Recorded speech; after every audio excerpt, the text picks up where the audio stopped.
أعوذ بالله من الشيطان الرجيم. بسم الله الرحمن الرحيم. تبارك الذي بيده الملك وهو على كل شيء قدير، الذي خلق الموت والحياة ليبلوكم أيكم أحسن عملا وهو العزيز الغفور، الذي خلق 7 سماوات طباقا ما ترى في خلق الرحمن من تفاوت فارجع البصر هل ترى من فطور، ثم ارجع البصر كرتين ينقلب إليك البصر خاسئا وهو حسير، ولقد زينا السماء الدنيا بمصابيح وجعلناها رجوما للشياطين وأعتدنا لهم عذاب السعير، وللذين كفروا بربهم عذاب جهنم وبئس المصير. إذا ألقوا فيها سمعوا لها شهيقا وهي تفور تكاد تميز من الغيظ، كلما ألقي فيها فوج سألهم خزنتها ألم يأتكم نذير، قالوا بلى قد جاءنا نذير فكذبنا وقلنا ما نزل الله من شيء إن أنتم إلا في ضلال كبير، وقالوا لو كنا نسمع أو نعقل ما كنا في أصحاب السعير، فاعترفوا بذنبهم فسحقا لأصحاب السعير. إن الذين يخشون ربهم بالغيب لهم مغفرة وأجر كبير، وأسروا قولكم أو اجهروا به إنه عليم بذات الصدور، ألا يعلم من خلق وهو اللطيف الخبير.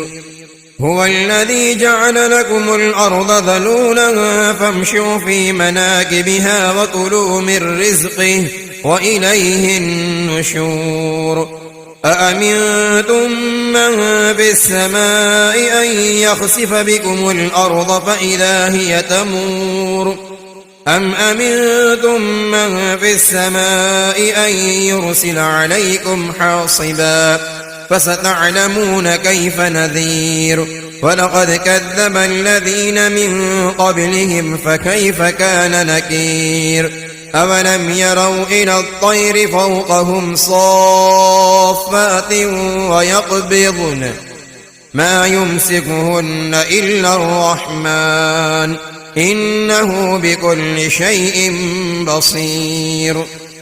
أمن هذا الذي هو جند لكم ينصركم من دون الرحمن إن الكافرون إلا في غرور. أمن هذا الذي يرزقكم إن أمسك رزقه بل لجوا في عتو ونفور. أفمن يمشي مكبا على وجهه أهدى أمن يمشي سويا على صراط مستقيم. قل هو الذي أنشأكم وجعل لكم السمع والأبصار والأفئدة قليلا ما تشكرون. قل هو الذي ذرأكم في الأرض وإليه تحشرون. ويقولون متى هذا الوعد إن كنتم صادقين. قل إنما العلم عند الله وإنما أنا نذير مبين. فلما رأوه زلفة سيئت وجوه الذين كفروا وقيل هذا الذي كنتم به تدعون.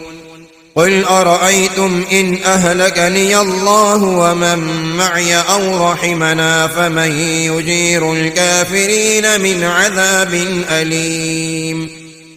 قل هو الرحمن آمنا به وعليه توكلنا فستعلمون من هو في ضلال مبين. قل أرأيتم إن أصبح ماؤكم غورا فمن يأتيكم بماء معين. بسم الله الرحمن الرحيم.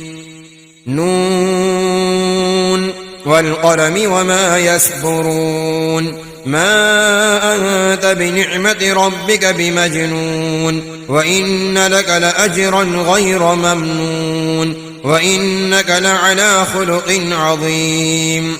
فستبصر ويبصرون بأيكم المفتون. إن ربك هو أعلم بمن ضل عن سبيله وهو أعلم بالمهتدين. فلا تطع المكذبين ودوا لو تدهن فيدهنون. ولا تطع كل حلاف مهين هماز مشاء بنميم مناع للخير معتد أثيم عتل بعد ذلك زنيم أن كان ذا مال وبنين.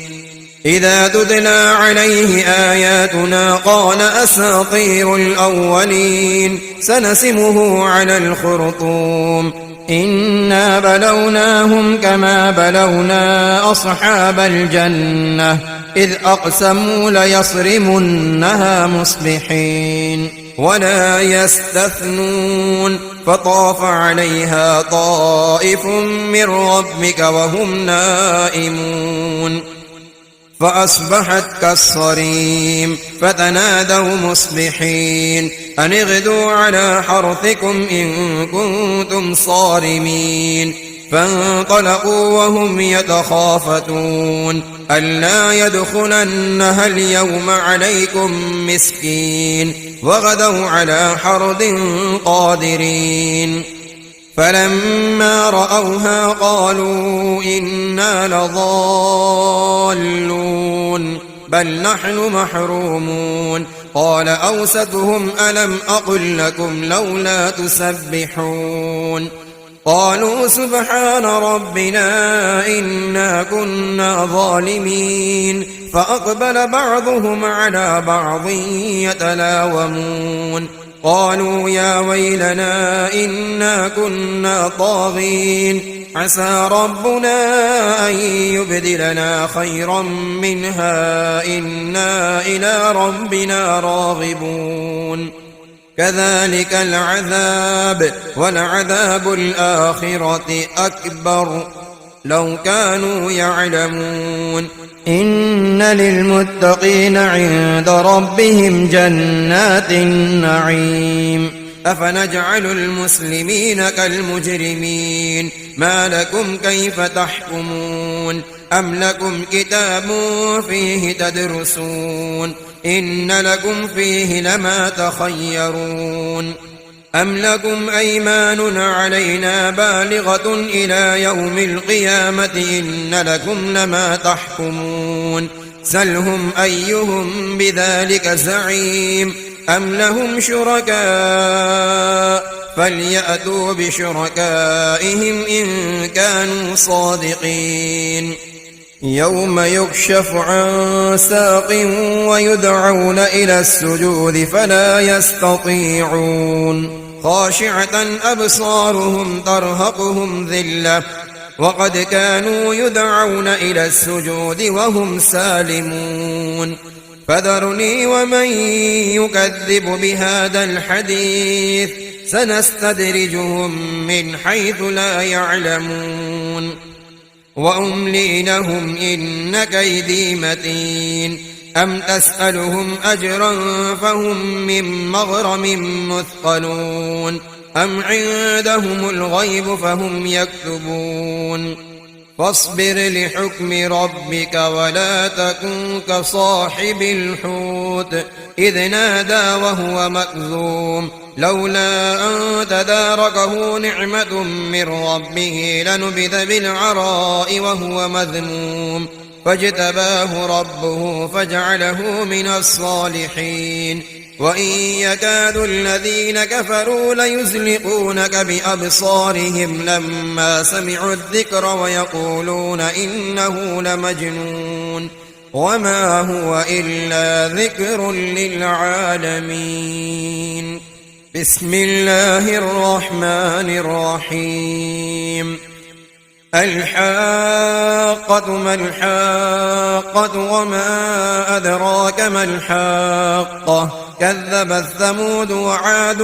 بالقارعة فأما ثمود فأهلكوا بالطاغية وأما عاد فأهلكوا بريح صرصر عاتية سخرها عليهم 7 ليال و8 أيام حسوما فترى القوم فيها صرعى كأنهم أعجاز نخل خاوية فهل ترى لهم من باقية وجاء فرعون ومن قبله والمؤتفكات بالخاطئة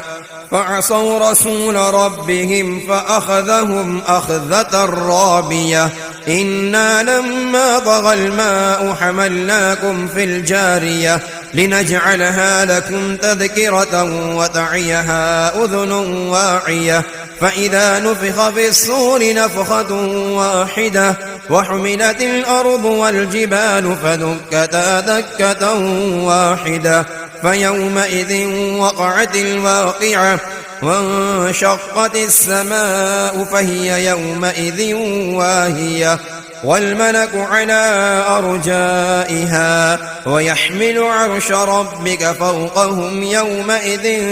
8 يومئذ تعرضون لا تخفى منكم خافية فأما من أوتي كتابه بيمينه فيقول هاؤم اقرءوا كتابيه إني ظننت أني ملاق حسابيه فهو في عيشة راضية في جنة عالية قطوفها دانية كلوا واشربوا هنيئا بما أسلفتم في الأيام الخالية وأما من أوتي كتابه بشماله فيقول يا ليتني لم أوت كتابيه ولم أدر ما حسابيه يا ليتها كانت القاضية ما أغنى عني ماليه هلك عني سلطانيه خذوه فغلوه ثم الجحيم صلوه ثم في سلسلة ذرعها 70 ذراعا فاسلكوه إنه كان لا يؤمن بالله العظيم ولا يحض على طعام المسكين فليس له اليوم هاهنا حميم ولا طعام إلا من غسلين لا يأكله إلا الخاطئون فلا أقسم بما تبصرون وما لا تبصرون إنه لقول رسول كريم وما هو بقول شاعر قليلا ما تؤمنون ولا بقول كاهن قليلا ما تذكرون تنزيل من رب العالمين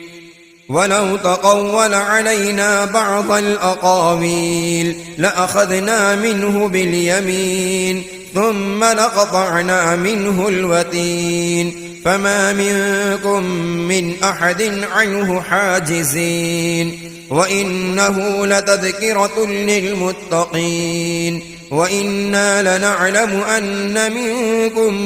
مكذبين وإنه لحسرة على الكافرين وإنه لحق اليقين فسبح باسم ربك العظيم.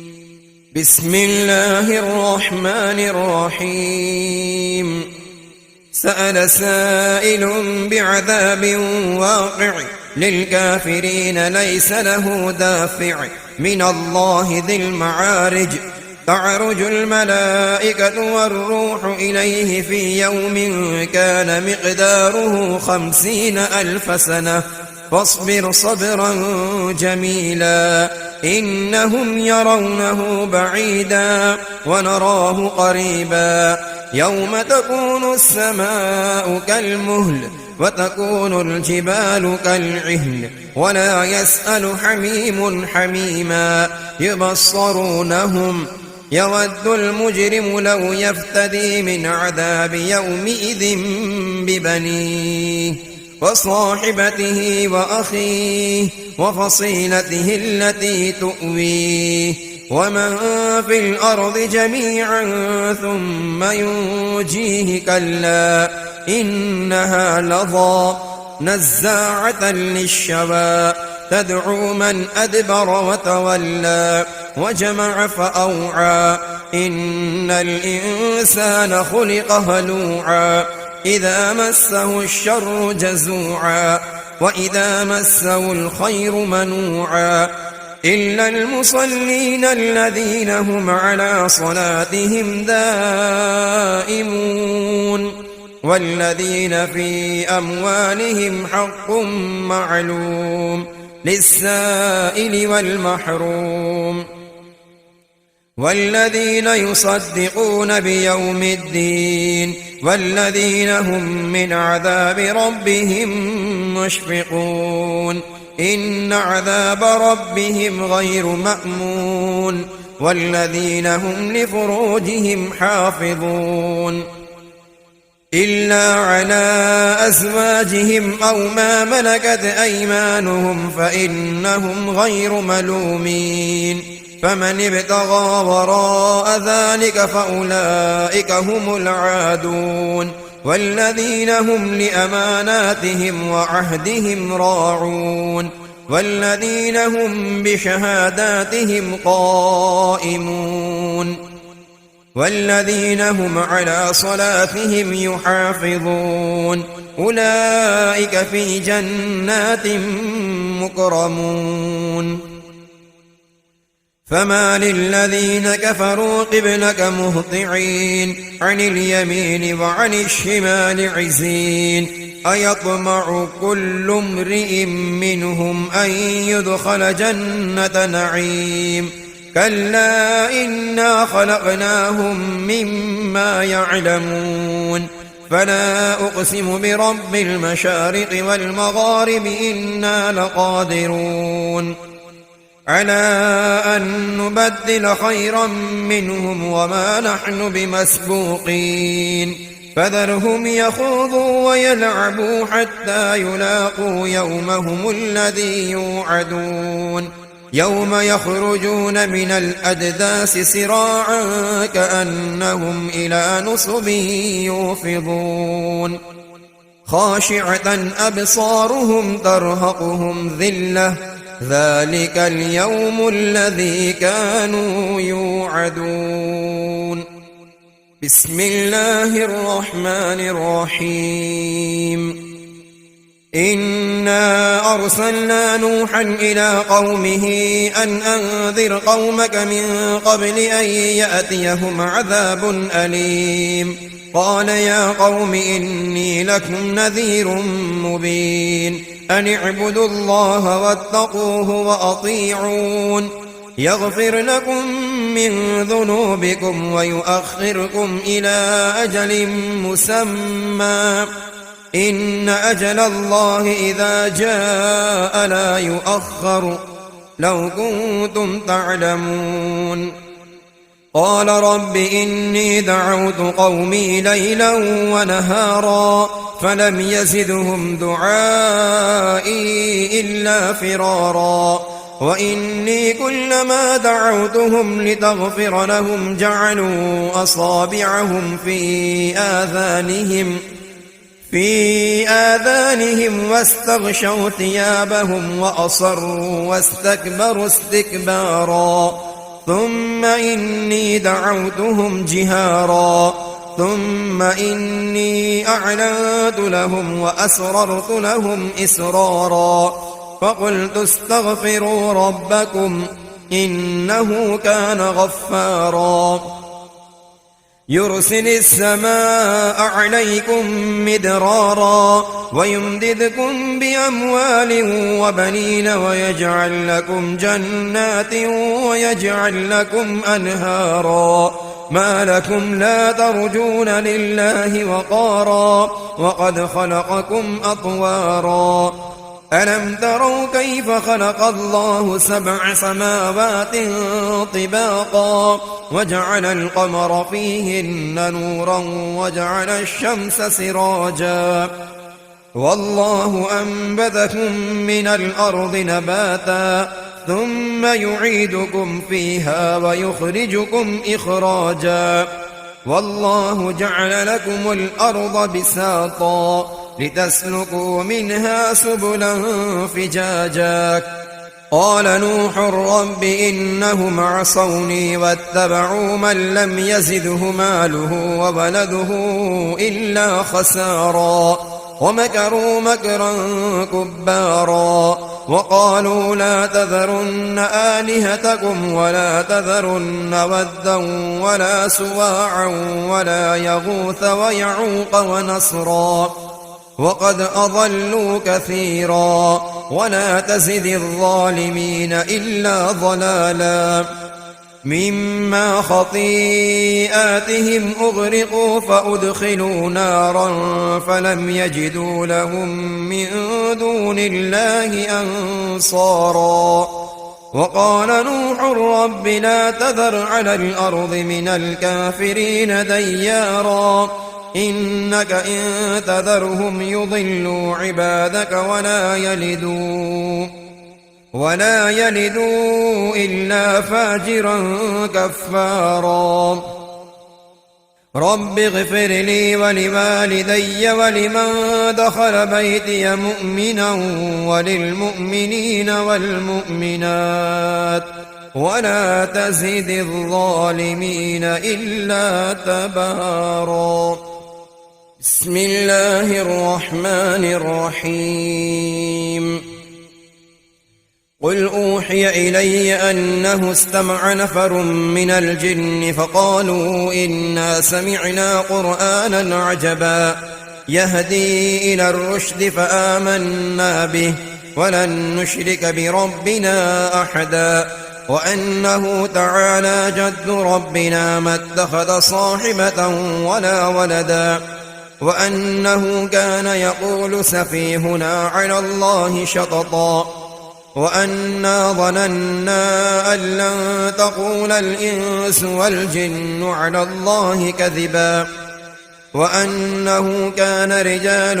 من الإنس يعوذون برجال من الجن فزادوهم رهقا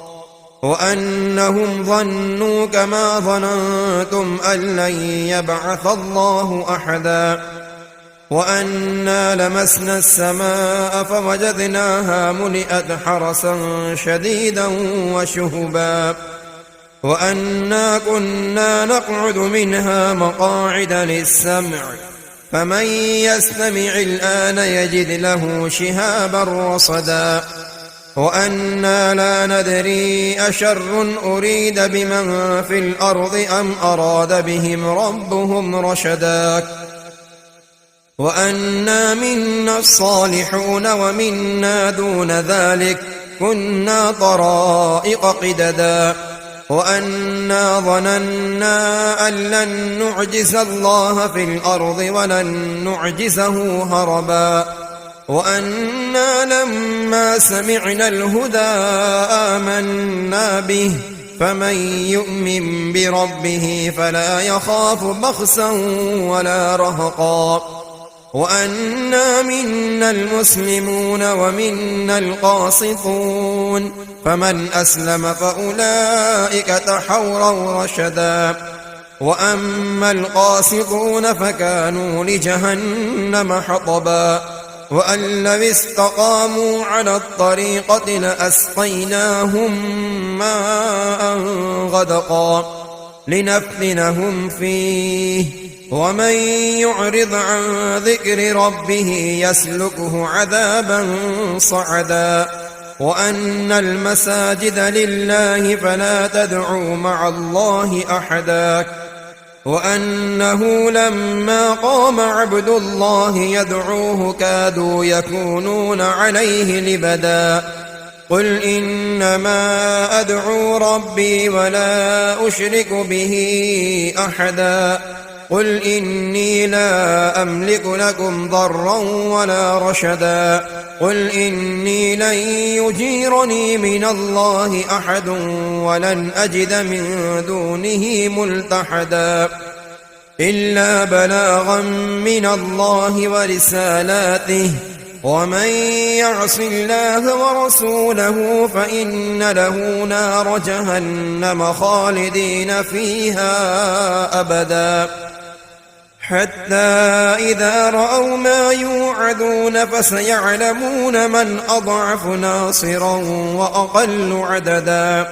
قل إن أدري أقريب ما توعدون أم يجعل له ربي أمدا عالم الغيب فلا يظهر على غيبه أحدا إلا من ارتضى من رسول فإنه يسلك من بين يديه ومن خلفه رصدا ليعلم أن قد أبلغوا رسالات ربهم وأحاط بما لديهم وأحصى كل شيء عددا بسم الله الرحمن الرحيم يا أيها المزمل قم الليل إلا قليلا نصفه أو انقص منه قليلا أو زد عليه ورتل القرآن ترتيلا إنا سنلقي عليك قولا ثقيلا إن ناشية الليل هي أشد وطئا وأقوم قيلا إن لك في النهار سبحا طويلا واذكر اسم ربك وتبتل إليه تبتيلا رب المشرق والمغرب لا إله إلا هو فاتخذه وكيلا واصبر على ما يقولون واهجرهم هجرا جميلا وذرني والمكذبين أولي النعمة ومهلهم قليلا إن لدينا أنكالا وجحيما وطعاما ذا غصة وعذابا أليما يوم ترجف الأرض والجبال وكانت الجبال كثيبا مهيلا إنا أرسلنا إليكم رسولا شاهدا عليكم كما أرسلنا إلى فرعون رسولا فعصى فرعون الرسول فأخذناه أخذا وبيلا فكيف تتقون إن كفرتم يوما يجعل الولدان شيبا السماء منفطر به كان وعده مفعولا إن هذه تذكرة فمن شاء اتخذ إلى ربه سبيلا إن ربك يعلم أنك تقوم أدنى من ثلثي الليل ونصفه وثلثه وطائفة من الذين معك والله يقدر الليل والنهار علم أن لن تحصوه فتاب عليكم فاقرؤوا ما تيسر من القرآن علم أن سيكون منكم مرضى وآخرون يضربون في الأرض يبتغون من فضل الله وآخرون يقاتلون في سبيل الله فاقرؤوا ما تيسر منه وأقيموا الصلاة وآتوا الزكاة وأقرضوا الله قرضا حسنا وما تقدموا لأنفسكم من خير تجدوه عند الله عند الله هو خيرا وأعظم أجرا واستغفروا الله إن الله غفور رحيم. بسم الله الرحمن الرحيم. يا أيها المدثر قم فأنذر وربك فكبر وثيابك فطهر والرزج فاهجر ولا تمنن تستكثر ولربك فاصبر فإذا نقر في الناقور فذلك يومئذ يوم عسير على الكافرين غير يسير. ذرني ومن خلقت وحيدا وجعلت له مالا ممدودا وبنين شهودا ومهدت له تمهيدا ثم يطمع أن أزيد كلا إنه كان لآياتنا عنيدا سأرهقه صعودا إنه فكر وقدر فقتل كيف قدر ثم قتل كيف قدر ثم نظر ثم عبس وبسر ثم أدبر واستكبر فقال إن هذا إلا سحر يؤثر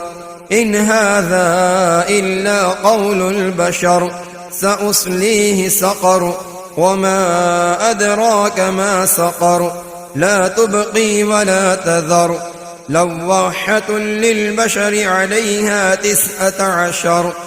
وما جعلنا أصحاب النار إلا ملائكة وما جعلنا عدتهم إلا فتنة للذين كفروا ليستيقن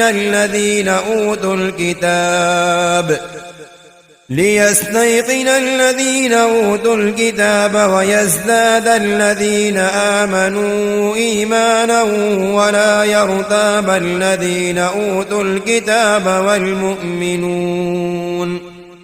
والمؤمنون وليقول الذين في قلوبهم مرض والكافرون ماذا أراد الله بهذا مثلا كذلك يضل الله من يشاء ويهدي من يشاء وما يعلم جنود ربك إلا هو وما هي إلا ذكرى للبشر كلا والقمر والليل إذ أدبر والصبح إذا أسفر إنها لإحدى الكبر نذيرا للبشر لمن شاء منكم أن يتقدم أو يتأخر كل نفس بما كسبت رهينة إلا أصحاب اليمين في جنات يتساءلون عن المجرمين ما سلقكم في سقر قالوا لم نك من المصلين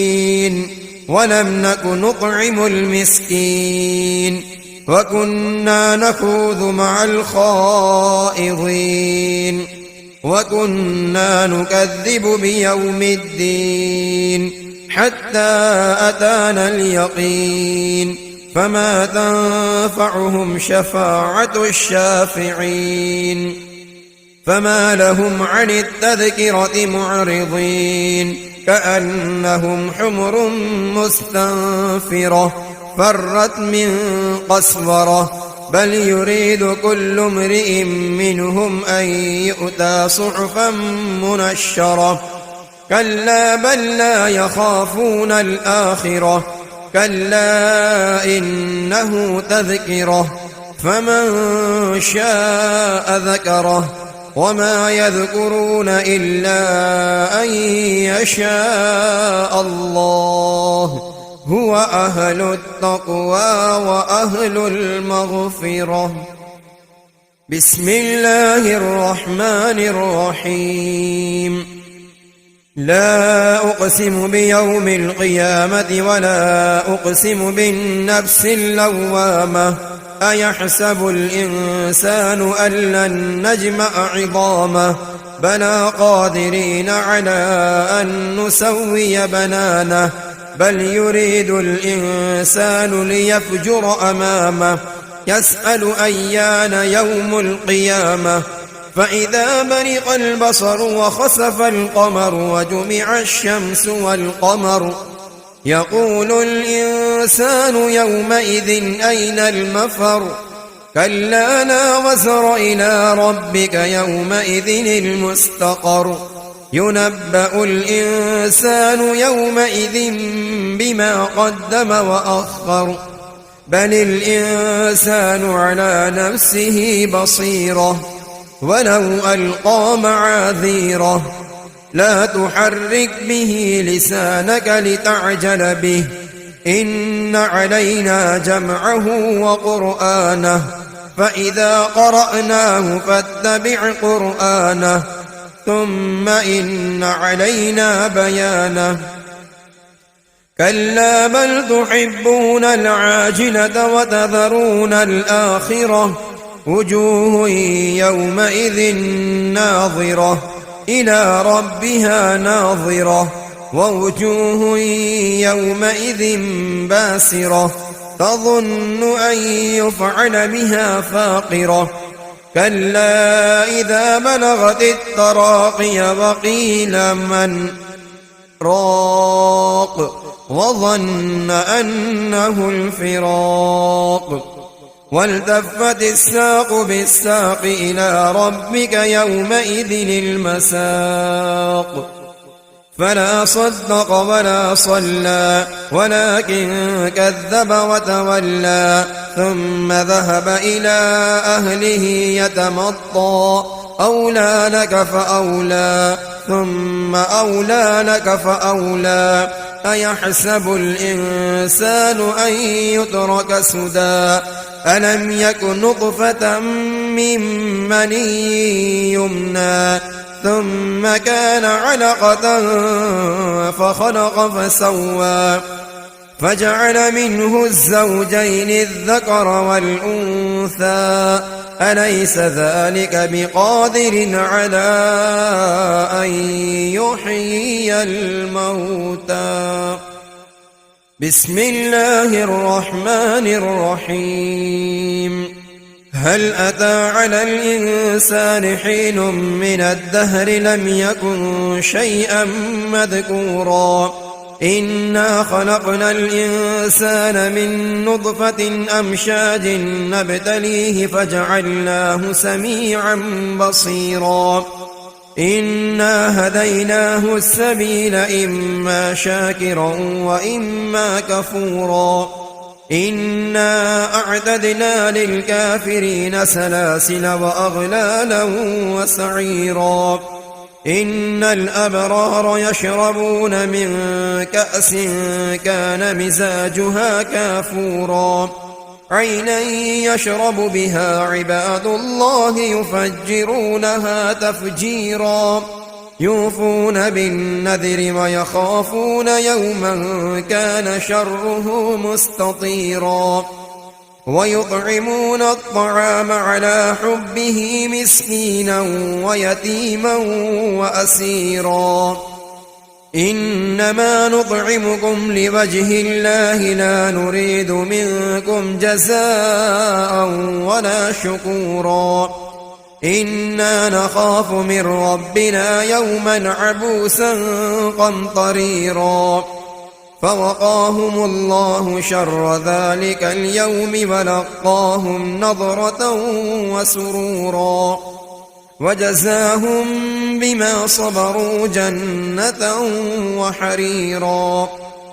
متكئين فيها على الأرائك لا يرون فيها شمسا ولا زمهريرا ودانية عليهم ظلالها وذللت قطوفها تذليلا ويطاف عليهم بآنية من فضة وأكواب كانت قوارير من فضة قدروها تقديرا ويسقون فيها كأسا كان مزاجها زنجبيلا عينا فيها تسمى سلسبيلا ويطوف عليهم ولدان مخلدون إذا رأيتهم حسبتهم لؤلؤا منثورا